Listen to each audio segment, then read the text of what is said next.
Les délais et les conséquences des guerres commerciales mondiales évaluées. Les guerres commerciales mondiales doivent disparaître prochainement, sinon une grande transformation attend l'espace économique mondial, estiment les experts. Le Fonds monétaire international, FMI, a déjà averti que les conséquences de telles guerres pourraient éroder les principes de l'Organisation mondiale du commerce, OMC, détruire les chaînes des fournitures mondiales des marchandises et réduire fortement les chances de surmonter les barrières commerciales à terme. Ces craintes sont dues à la confrontation économique entre les USA et la Chine, avant tout à l'adoption de taxes réciproques pour des dizaines de milliards de dollars.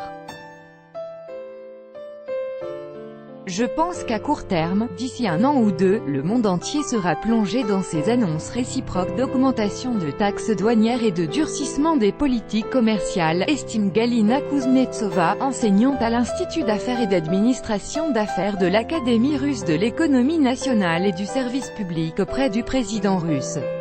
Les nouvelles réalités. Progressivement les économies nationales s'adapteront aux nouvelles conditions, est convaincue Galina Kuznetsova. Les USA engloutiront les marchandises qu'ils achèteront en Chine plus chères, et la Chine de son côté, les marchandises américaines.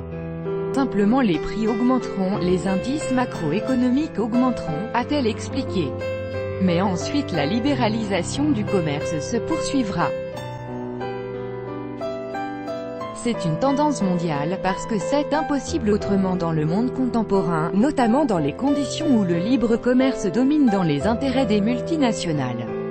Elles veilleront à libéraliser l'économie, a précisé Galina Kuznetsova. De son côté, le vice-recteur de l'Institut financier auprès du gouvernement russe Alexei Zoubet pense, au contraire, qu'il n'y aura pas de retour à la libéralisation. Il est impossible de revenir en arrière. Les actions entreprises aujourd'hui par les USA sont une tentative de recréer la classe moyenne. La politique économique du président Trump est soutenue par plus de la moitié de la population américaine.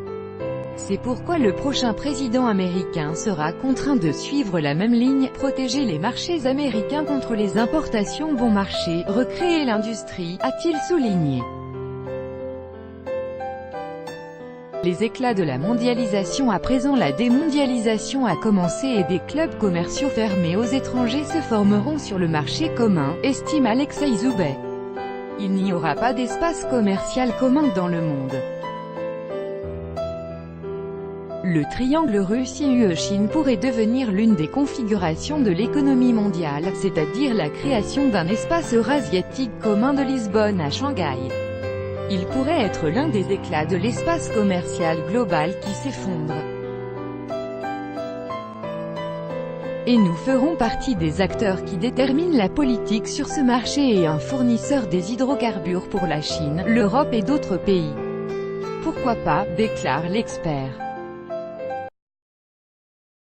D'après Tatiana Flegontova, directrice du Centre russe d'études de l'APEC, coopération économique pour l'Asie-Pacifique, à l'Académie russe de l'économie nationale et du service public, on assiste au retour de la tendance de formation de blocs économiques commerciaux bilatéraux au lieu de grands projets méga-régionaux. Mais il est à noter que ce sont précisément des grands blocs entre les grandes puissances, note-t-elle.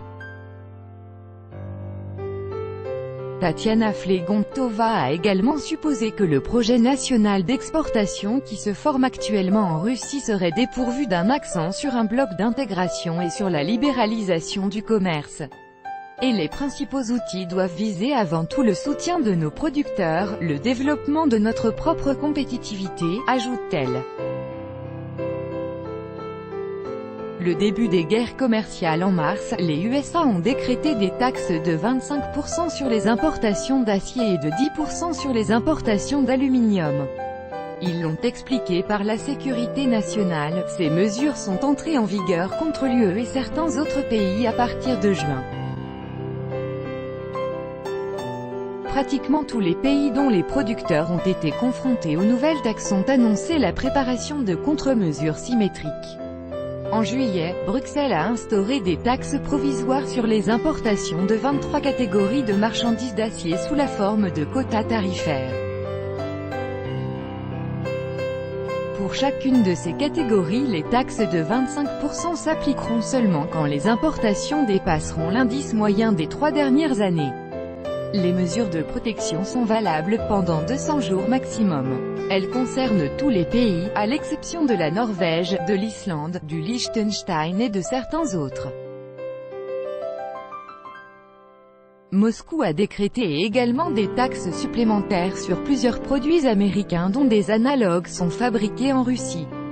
En juillet sont entrées en vigueur les taxes supplémentaires réciproques entre les USA et la Chine. Washington a instauré des taxes de 25% sur les importations de 818 produits chinois pour 34 milliards de dollars par an. À titre de contre-mesure, le jour même la Chine a décrété une taxe de 25% sur le même montant d'importation de marchandises américaines. Ce 20 juillet, Donald Trump s'est dit prêt, si besoin, à adopter des taxes sur toutes les importations chinoises. Selon le Bureau de recensement des USA, en 2017, le montant des importations de produits chinois aux États-Unis s'élevait à 505,5 milliards de dollars.